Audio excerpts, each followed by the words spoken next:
Speeding. Speeding. Speeding. 5, 4, 3, 2, 1. The world is changing faster than ever. What used to take decades is now taking years or even months. What you see right now is the illusion that people have had for many decades about the workplace being this secure place to work the rest of your life. For the first time in the history of our nation, our children will not do as well as us. We've seen our friends get laid off. We've been laid off. We've had our pay cut. People are overworked and underpaid. They seem to have less time and less freedom. They live under constant pressure. This is going to be forced.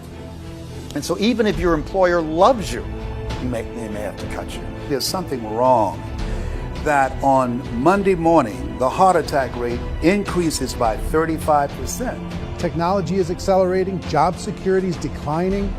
It just doesn't seem like the old models of making a living are as reliable as they used to be. Every aspect of our lives, there's a better way out there, but we're still doing it the old way. We live in the greatest country on the planet, and there are a lot of people sitting around complaining and being cynical. Like everyone's whining about this old model, and I'm like, why don't you leave it? Look at all this over here. Look at all this opportunity. Since so much of our lives revolve around our work and the way we make our living, many people are thinking there just has to be a better way. The biggest challenge facing our world today is not making money, is what are we going to do with all the displaced, unemployed people? People are afraid that they're going to make the wrong decision. People are afraid of the unknown. People are afraid that maybe I don't have the skills. Hey, sports fans. Industrial age is over. It's dead. It's dying. That's why going to school to get a job is an obsolete idea. A steady paycheck is an industrial age idea.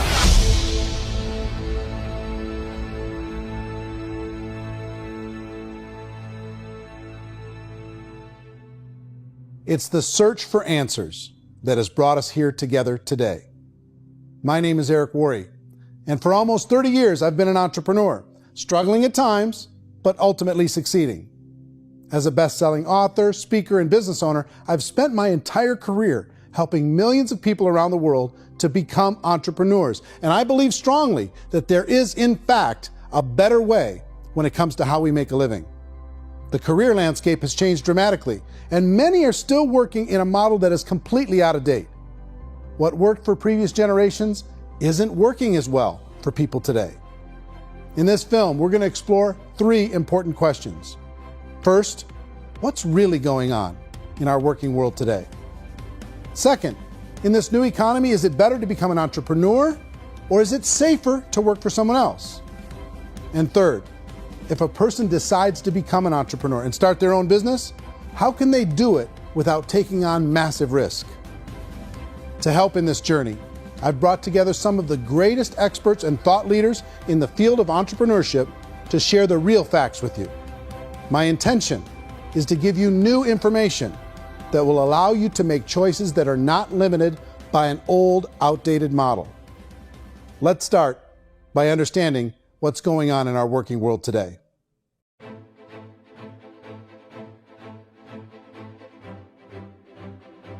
Let's look at unemployment. 30–40% of the people are honestly not working, but would be working.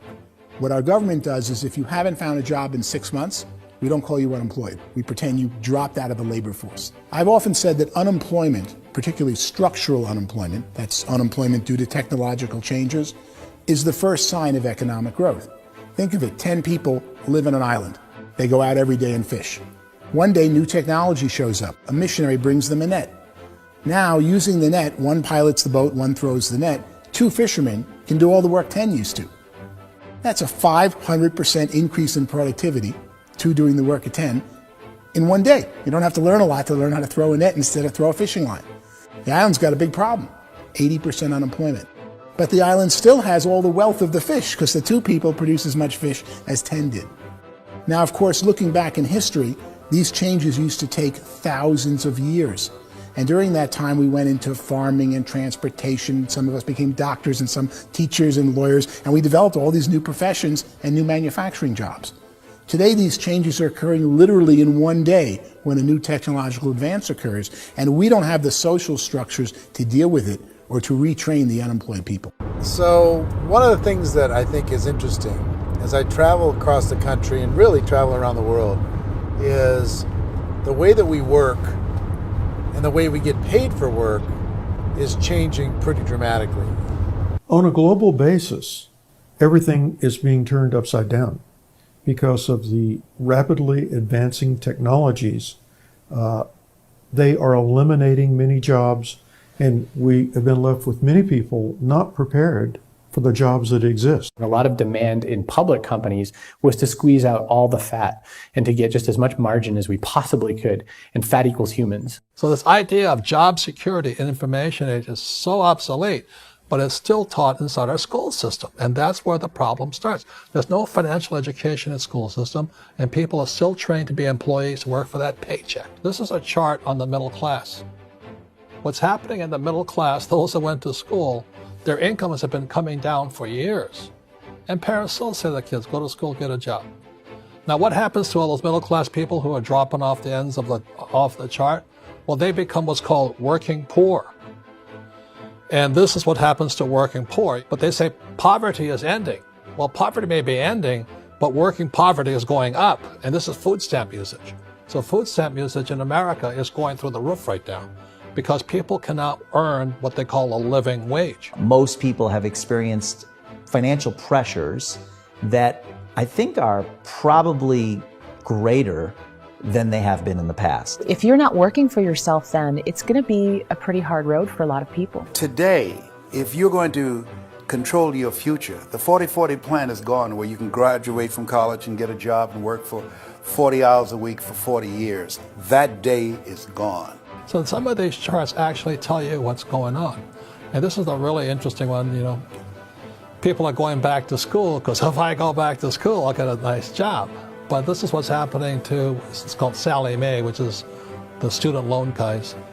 Student loan is going through the roof. It's now over $1 trillion, and student loan debt is worse than credit card debt. So when people stopped using credit card, the government got people into student loan debt. And the problem with student loan debt is you can never be forgiven. See, with credit card debt, you can declare bankruptcy and all's forgiven. But student loan debt, you can declare bankruptcy, you still owe it. It's the worst of all debt. But this is the next picture. Look at this chart here. This is what's happening to wages of college graduates. It's going down. So you go to college, you rack up all this debt, but you earn less money. Now, that's not that intelligent.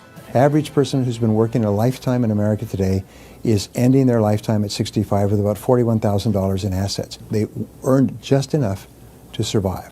I think in the United States we have something like 17 trillion in debt. That's just the federal government debt. We got another 2 in municipal and in other, let's call it almost 20 trillion government. We've got 40 trillion in private debt. That comes up to close to 60 trillion.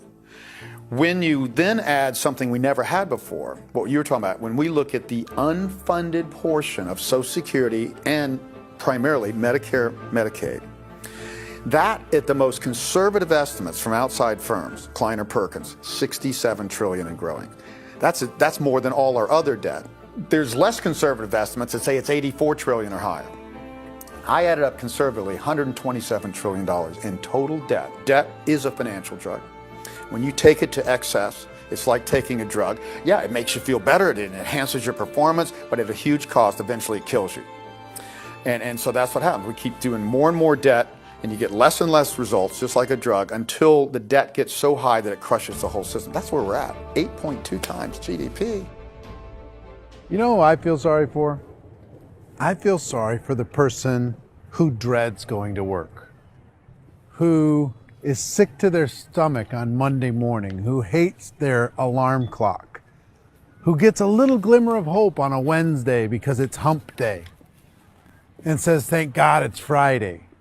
And they live for those 2 days a week where they get to be themselves and they don't have to be around people they don't like, and they don't have to play the political game in the office, and they don't have to live this half life.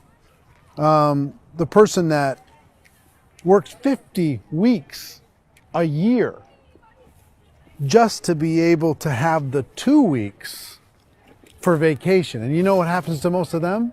Nowadays, they don't have a vacation. They have a staycation. They have time off of work, but they don't get to go where they want to go because they're overextended. They've got all this debt. They got all this situation. They hate their alarm clock. They can't sleep until they're done. They have to spend most of their life in traffic. I feel sorry for that group of people because there's a better way. They just don't know it. I see this really interesting attempt at rugged individuality in a 6x8 rectangle. And I feel like you're all the same, except for the little push pins of the pictures. There's different pictures. Yours is named Jenny and his is named Sujara, but it's the same people. And this is how they are, and they're just like the zombies, and there's no joy in there, there's no fun. There's always like the wacky woman who decorates her cubicle, and that's the most she can do there. You got to give her credits, right? The wacky cubicle woman. The basis for their life is worry. I'm worried, maybe I'll get fired. I'm worried maybe my company will go out of business. I'm worried I can't keep spinning the plates on paying the bills. I'm worried about how do I send my kids to college. I'm worried, what if the transmission of my car breaks? That's 2 or 3, I can't fix it. People live in a sea of worry, and it eats at them. Those signs that people held up during the Depression didn't say looking for gainful employment in a cubicle. It said looking for work. Work is what we're looking for. Job is just a unit of measurement. Work is what we're going after. It's time to look in the mirror and say, it's not the economy, it's my economy. It's my little world of where I am. I need to improve. I'm not going to wait for the economy to come back because, frankly, the economy is doing great in this country. So I'm here on Wall Street, the financial center of the universe, the financial capital of the world. This is where most people's money goes to at least be held for a time, right? With interest rates in banks being effectively zero, and many experts are predicting it's going to stay at zero for the next 10, 20, even 30 years, people feel like they don't have any choice but to put their future into equities, to put their future into the hands of other people on this stock market, and hope that the stock market goes up, hope that the stocks that their advisors pick or that they pick goes up. That's one way to go, I guess. It's my personal belief that if you put your future into the hands of yourself, in other words, you have earning power by yourself, I think you're a better investment than these guys. I think you controlling your future is a better option than handing over your retirement to these guys. The average household income in the United States is approximately $50,000 a year, what they call the middle class. To reach the top 25% of income earners, you'd need to earn at least $90,000 a year. To reach the top 10% would be a household income of $140,000, the top 5%, $190,000, and to be in the top 1%, you'd need a combined household income of at least $380,000 a year. So here's the question. What do you think would give you the best chance to move up and get to the top 10%, the top 5%, the top 1% or beyond? In my opinion, and in the opinion of many, many experts, the answer is to become an entrepreneur, to become your own boss. I think you have to be a business owner. I can't, the only time I ever say to someone it'd be great to be an employee is when they've already told me they've surrendered. I only tell people who are wounded spiritually that they should be an employee. And it's that feeling that you get when you pick up the backpack off the little Cub Scout and say, "Don't worry, little guy, we'll get you back to the camp."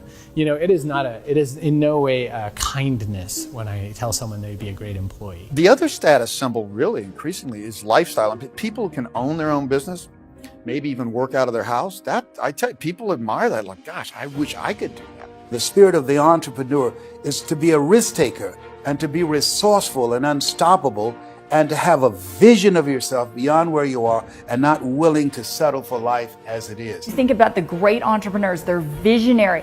They have heart. They're willing to do today what others won't so they can do tomorrow what others can't. Personally, I don't think of the new economy, the old economy. I create my own economy. The entrepreneur's in control.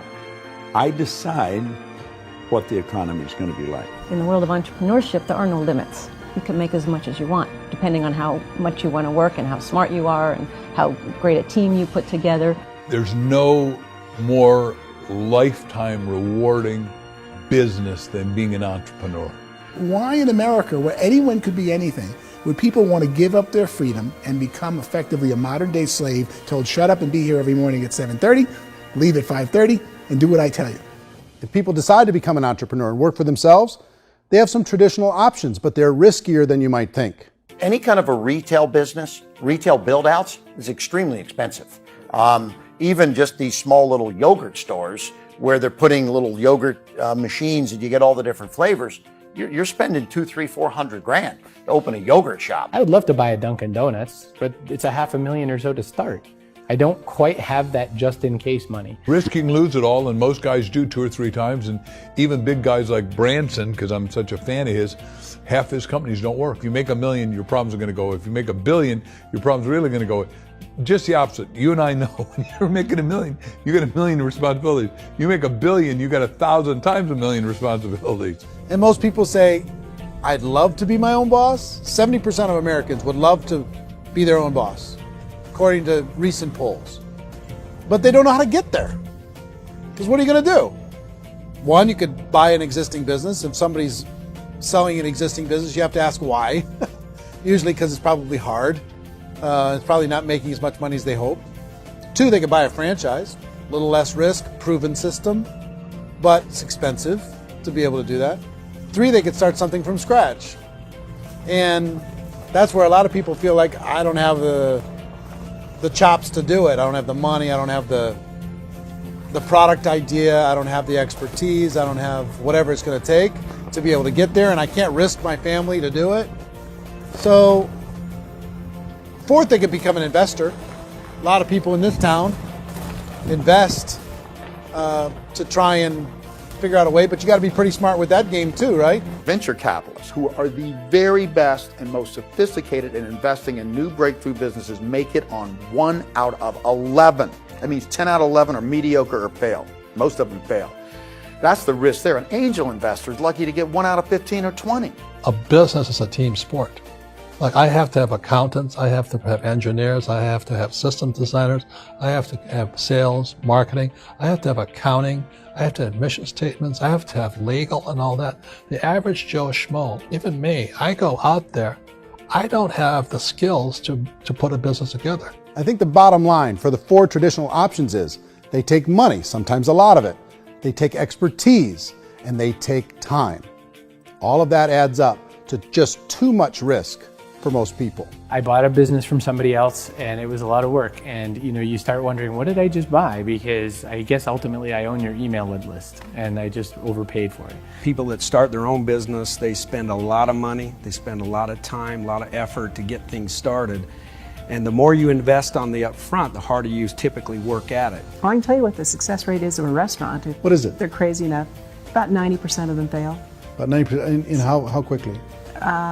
Year or less. Wow. And if we're talking non-franchise, we're talking franchise, Sure. That's totally different. Yeah. But our students aren't getting franchise restaurants. You gotta invest big money. Exactly. And with someone like McDonald's, you've had to work with the company for a long period of time, really know the To even have a business. chance at investing $1 million. Have a chance, and it's a slim chance. What if there was a way that you had all the proven aspects, the comfort aspects, and you could still control your own life?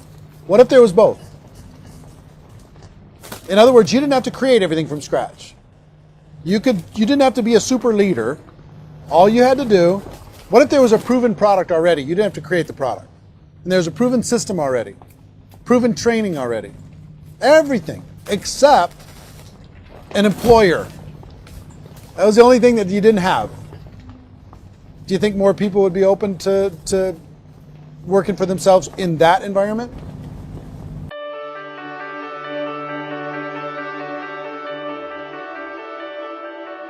In our search for a better way to make a living, we've come to the conclusion that becoming an entrepreneur is actually safer than being an employee. And through our look at the entrepreneurial options, one particular path kept coming up from expert after expert. And I think most people will find it surprising because it's certainly a non-traditional business model. That model is for people to start their own business and become an entrepreneur through the creation of a network marketing business. Some people call it direct selling because the product is being sold directly from the manufacturer to the end consumer, cutting out the middlemen. Other people call it multi-level marketing, or MLM, because there are multiple levels of commissions paid. The most common term today is network marketing, because network marketing best describes using a large group of independent distributors, independent entrepreneurs, to move a product or service more efficiently. So my friend here, Donald Trump, and I, we always write about the network marketing industry. And the reason we support the network marketing industry is because it really is a business school for entrepreneurs. Because most people come out of school looking for a paycheck. Oh, that's terrible. I went to network marketing like that. I think if it didn't exist, we should invent it. It is that good. I think direct selling is a great way to do business today. It's very easy to get into that industry, and you can be self-employed, be, in effect, an entrepreneur. When we see multi-billionaires adding network marketing companies to their portfolio of companies, that would be a clue. When we see people who are very famous authors and very famous business people endorsing the industry, that would be a clue. These network marketing companies aren't $50 million companies. They're billions and billions of dollars. They lead the stock market. They're major companies. When we're going to get it? You know, and you're going to school to work for a paycheck. But if you want to be rich, be an entrepreneur. And network marketing gives you the spirit to be an entrepreneur. A traditional company will spend up to 50% of their total revenue on marketing. Network marketing companies use a different approach. Instead of having all that extensive marketing expense, they utilize a network of independent distributors to do the marketing for them. Now, why do they do this? First, because word-of-mouth advertising is so much more effective today than traditional media advertising. Second, some products need to be explained or demonstrated, and an independent salesperson can do that more effectively than an ad campaign. Third, it's completely efficient. The company only pays for the marketing of their product if a sale happens and not before.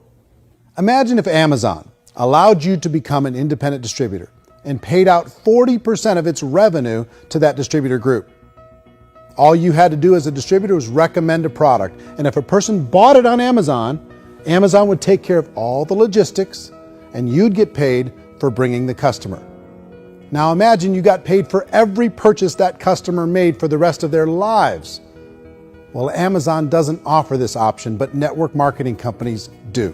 85% of all buying decisions in our society are made as a result of word of mouth or reputation. We're recommending things to each other all the time.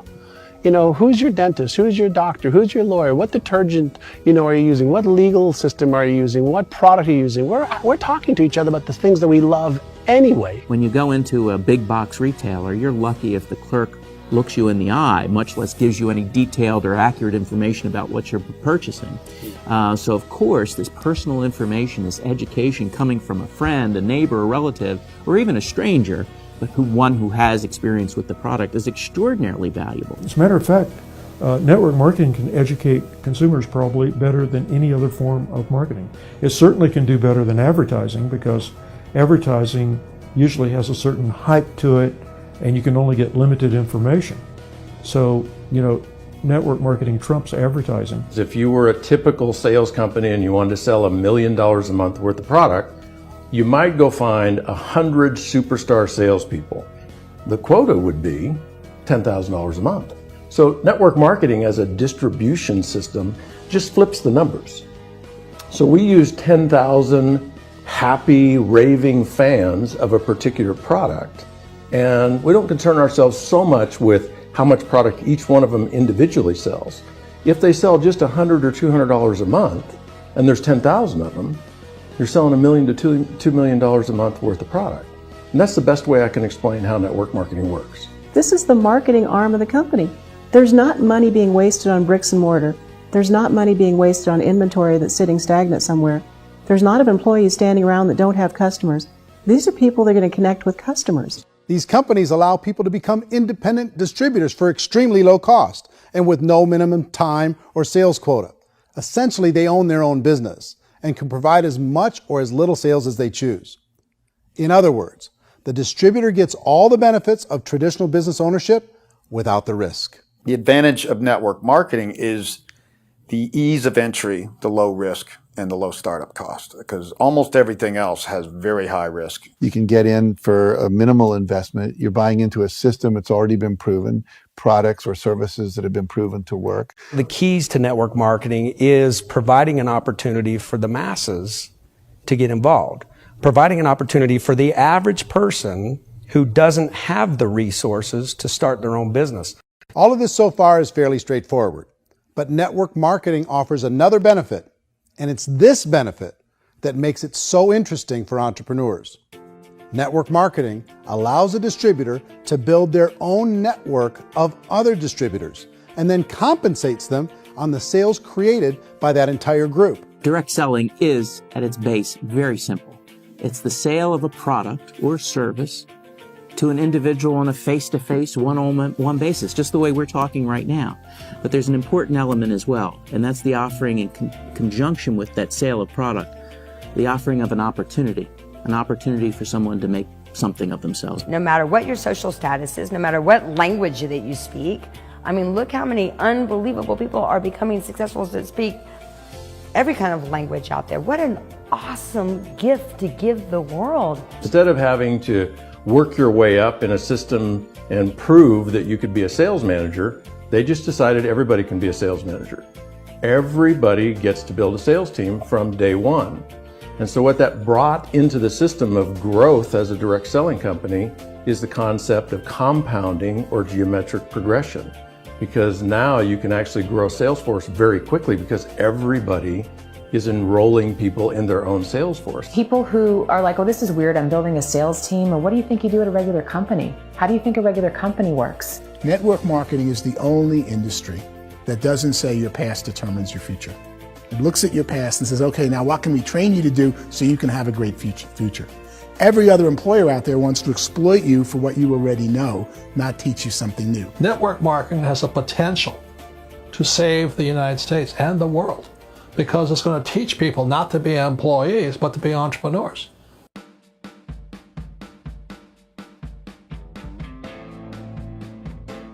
According to the Direct Selling Association, if you add up all the network marketing companies around the world, they combine to do over $178 billion a year in retail sales.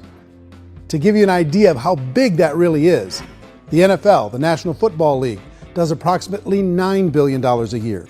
The music industry does a little more than $16 billion a year, and the movie industry does about $80 billion a year. Using a conservative average, network marketing companies pay their distributors about 40% of that $178 billion in the form of commissions, which adds up to more than $71 billion a year. That's almost $6 billion a month. It's almost $200 million in commissions every single day. So it's certainly working, and people are making serious money in network marketing. With the growth of the direct selling industry over the last 10, 15, 20 years, we've seen a broader understanding of the channel. We have seen more and more people getting involved in the business, so our penetration in the marketplace has increased, and thus the understanding in the marketplace of who we are has increased. And we've seen non-direct selling companies look at the direct selling model and say, something's going on there. People are making money. Companies are being profitable, individuals are being motivated, product is being delivered to market. Maybe we should explore this. Some people think only the people at the top make money. Well, let's take a look at that as well. In the network marketing profession, there are roughly 500 people in the world who earn over $1 million a year.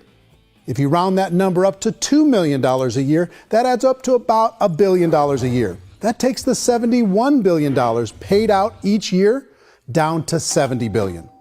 So where does the rest of the money go? The vast majority goes to part-time people making anywhere from a few $100s a month to many thousands of dollars a month. It goes to people who choose to make it a full-time career move and earning even more than that. Every day, people are using the money they earn through network marketing to pay off debt, have more fun, and improve the quality of their lives. Everyone I know in network marketing has been doing that since the 50s.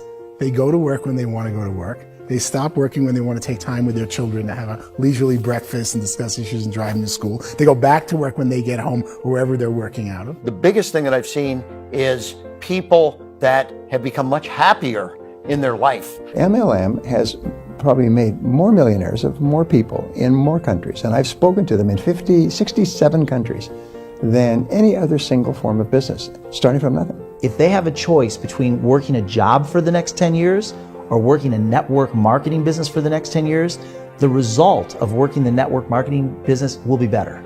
A lot of people within the industry go on and make this a career and do extremely well at it. Network marketing has been nothing but good for everyone I know that's been involved with it because they did it seriously and they played full out and they've been very successful. It's been a constant barrage of success stories and people showing off stuff that they got as a result of it. How many people are involved?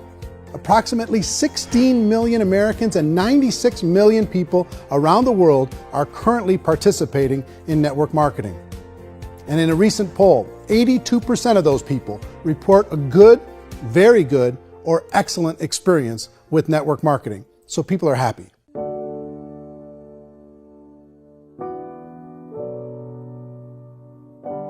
So I've taken a look at the network marketing profession and really tried to understand why so many people are confused as to the validity of this as a business. One is this pyramid shape. People get really messed up with this pyramid. Oh, it's one of those pyramid things. So I just think there are a lot of haters out there who really don't understand the industry and say, oh, it's a get-rich-quick scheme. It's a pyramid. Well, corporate America is a pyramid scheme. You know what I mean? It goes like this. You have thousands of MBAs, let's say working for Ford or General Motors or Coca-Cola. If all these MBAs are all trying to get to here, that's a pyramid. Only one guy's going to make it. Every 10 years, one's going to make it. Whereas you look at network marketing, it's like this. So you're here, and your job is to develop other CEOs coming up behind you. So it's an inverse pyramid. In network marketing, it's a very simple concept. If you sell product, you get paid. It is paid based on production. There is no first mover's advantage. There is no investment component where the more somebody spends, the more they're entitled to make. So the two are polar opposites of each other. It doesn't matter what shape the company is or the compensation plan is shaped, whether it's a circle or a pyramid or a triangle or a trapezoid, it doesn't matter. If compensation is coming primarily from recruitment, then you've got a problem. On the other hand, if an operation is basing their compensation to participants on the basis of sales, even when those sales are generated by people you've recruited, well, then you're a perfectly legitimate enterprise. That's the legal test, it's the practical test. Another issue that's been true in the past that is no longer true now is people used to be in network marketing loaded up with products that they couldn't sell and they ended up a loser. They ended up with a bunch of product in their garage, they ended up with a bunch of products sitting in their kitchen shelves or whatever, and they thought they could sell it and then they weren't willing to or able to sell it and they ended up with a bunch of stuff and they were bitter about it. There was this thing called front loading where you had to buy if you bought $25,000 worth of product, you got better commissions and all this. Today, it's almost all done by computer. It's direct mail comes from a warehouse somewhere else. You don't have to have all this inventory. You don't have to stock up. It's a paperless world now.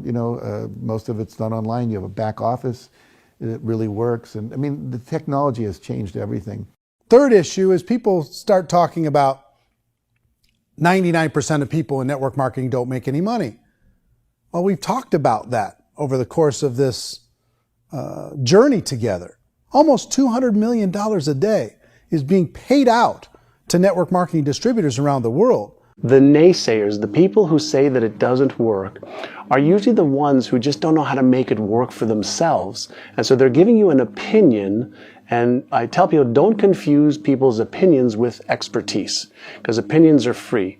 And don't confuse sincerity with the truth, because people could be sincerely wrong. But here's the reality inside of network marketing. The vast majority of people that get involved in network marketing just become customers and they get involved to be able to purchase product at a lower price.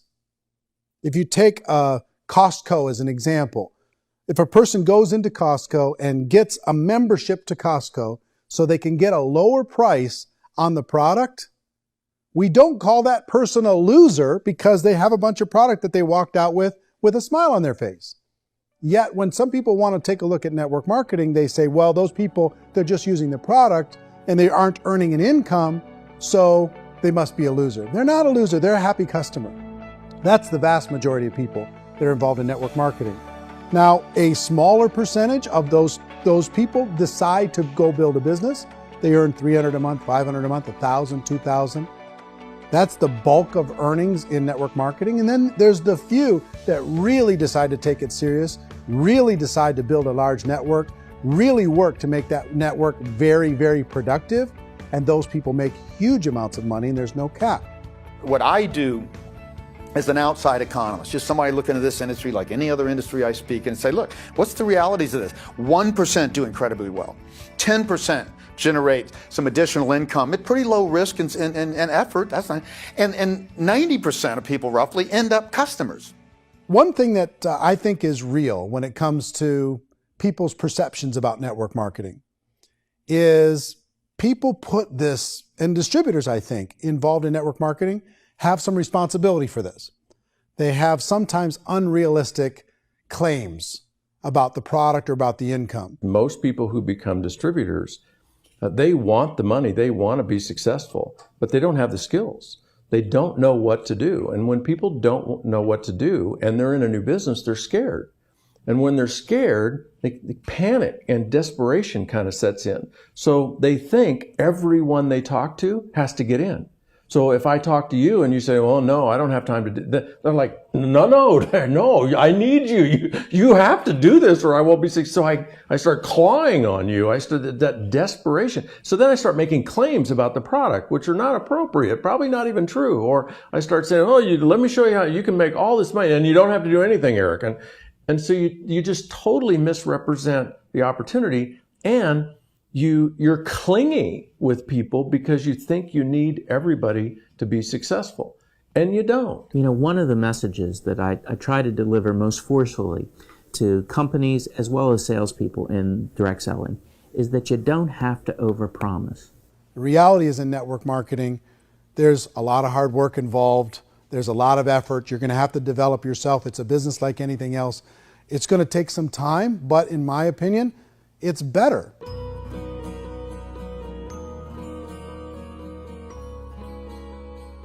It's light years better for people starting today than it was even 5 years ago. I think it's more widely accepted now, and people understand it is a business. It is being an entrepreneur. It is being a business owner. Our belief system is based upon our evaluation of something.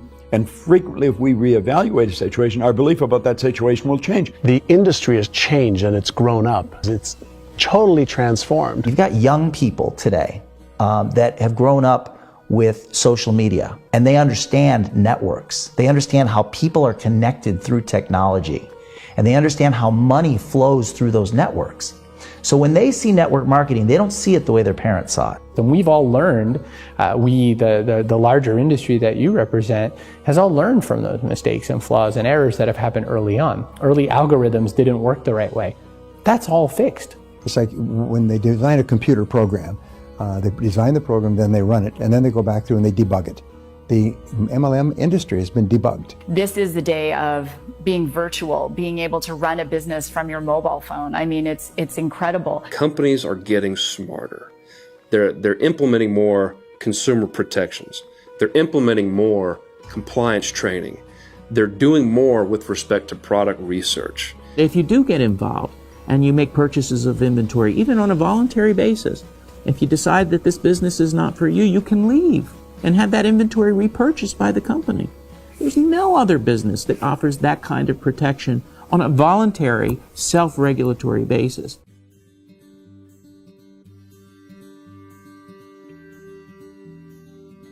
If you decide to look further into a network marketing business in order to generate more cash flow for your family, I would recommend reviewing the following 4 elements. First is the product or service. And on the product or service, I would ask 5 important questions. 1, do you like it? Is it something you would feel comfortable sharing with others? 2, is there a recognized need in the marketplace? It's hard to create a need if one isn't naturally there. 3rd, does the product meet that need? Does it solve a legitimate problem for consumers? And 4th, is it priced to sell? Can it compete in the marketplace? And fifth, is it priced for profit? Is there enough margin for the company and the distributor to be able to generate income for the long term? If you can answer the questions on the product to your satisfaction, the next element to consider is the company itself. Is it well run? Do you believe in the founders or the management team? Do you feel they have what it takes to go all the way? See, it doesn't matter how good the product is if the management can't take care of the company.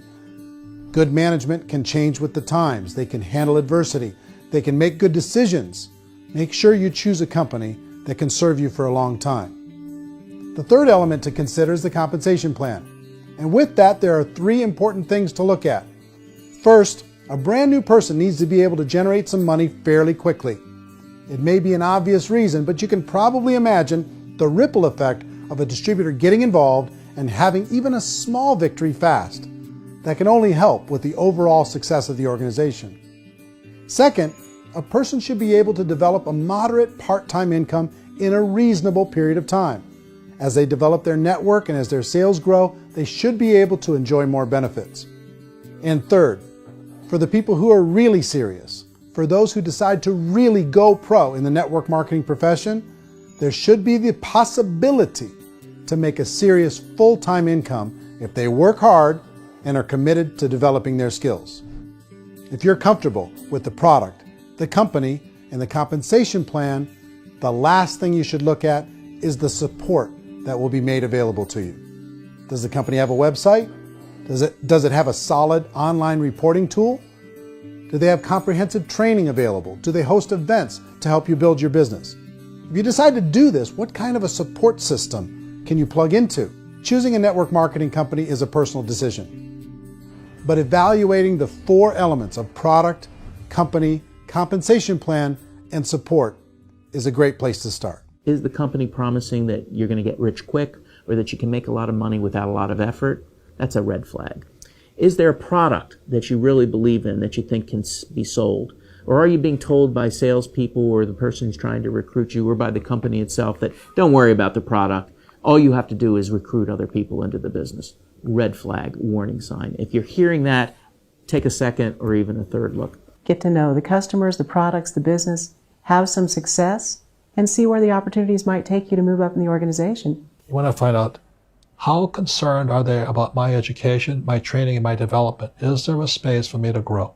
Most important question. Learn everything that you can about the product. Make sure it's something that you believe in, and learn everything you can about the industry and work that system. You have to be very passionate about whatever that company is doing. I would get involved. You can always test drive anything, the product, the service, the community, and then lean into it a bit. If it feels good, then lean into it a lot.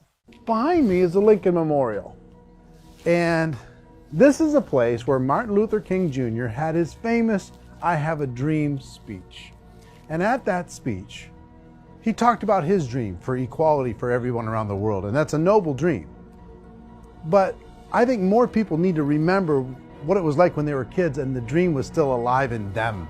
Before it got beaten out of them by reality, by this paycheck, by these responsibilities, and by having to live for this job to pay the bills.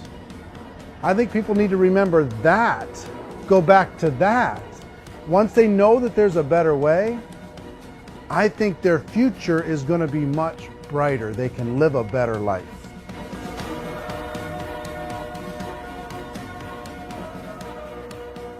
So if you're considering getting involved in a network marketing company, let me offer you just a few pieces of advice. First, network marketing isn't perfect. It's emotional, it's challenging. Like any entrepreneurial venture, it can have its up days and its down days. But if you have an entrepreneurial bone in your body, it's just better. Second, if you're gonna do it, decide to be professional. Decide to go pro. It's better to do that than just be this amateur sticking your toe in the water. Third, as any professional, you're gonna have to learn some new skills. And I promise you, inside of the network marketing profession, they're not too difficult to learn. Fourth, like anything worthwhile, it's gonna take some time. Don't expect that you're going to get to the finish line right out of the gate. And fifth, it's worth it. It's worth it to be able to take charge of your life again. It's worth it to be able to control your own financial situation. It's worth it for the people you're going to be able to spend time with. It's worth it for the things you're going to be able to see and the experiences you're going to be able to experience. It's worth it for the causes you're going to be able to contribute to, the lives you're going to be able to touch, the customers you're going to be able to help, the friendships you're going to be able to develop. I promise you, it's worth it. Remember, most people are searching for answers just like you are. But I do have to tell you the catch to network marketing. If there is a catch, if you want to understand this from an emotional point of view, people say, well, it sounds too good to be true. It's not, it's hard work. But here's the catch. Most people still don't understand it. So you're going to have to endure the loss of social esteem from ignorant people. The uneducated will think less of you. Now, if you can handle that, you're on your way. If that's going to destroy you, you know what? Entrepreneurship in general probably isn't in your future. If you can face that catch, you can become unstoppable. I want everyone to really contemplate this if they're not in network marketing. You're in a job, you probably have a mortgage, you have rent, you have debt, whatever's going on. You're in a prison. You work just hard enough to keep them from firing you, and they pay you just enough to keep you from quitting. Come on! I've been there, done that, and bought that t-shirt. In network marketing, if you run into failure, it's really just a homework lesson for yourself. There's no one to blame. You really have no excuse not to be successful. You just don't. People don't want to hear that, but there's so much available to you. If you want to be a good network marketer, be a student to the people above you, be a fellow traveler to the people on the same level, and be a teacher to those below, and know when it's appropriate to do which. People who are not afraid of asking people to buy things, or not afraid of persuading people with a chance they may say no, these people own the future. Nothing happens until something moves. So you got to go move, you got to go do something, or nothing's going to change in your life. In the beginning, you're going to do a lot of things that you don't get paid for. But as you go down the road, you get paid for a lot of things that you don't do. And your job is rehabilitate the spirit, the entrepreneur spirit in all of us. You get it back. Either give it a strong yes or a strong no, but no wishy-washy, dilly-dally stuff in the middle.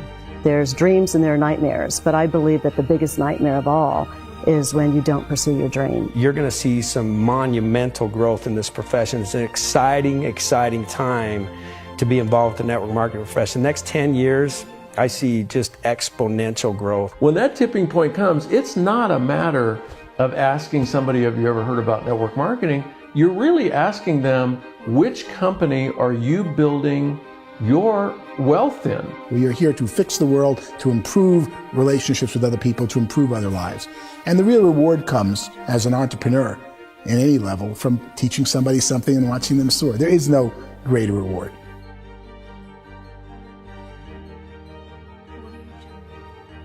Life's too short to spend it living someone else's dream instead of your own. It's too short to spend it living at a fraction of your potential. Can being an entrepreneur be a challenge at times? Sure. But here's what you get in exchange. It can be yours. Something that you built, something that you created, something that you made happen. This balloon represents your dream. It represents entrepreneurship. My wish for all of you is that you would reach out and grab it. The choice is up to you.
You mentioned the word scam.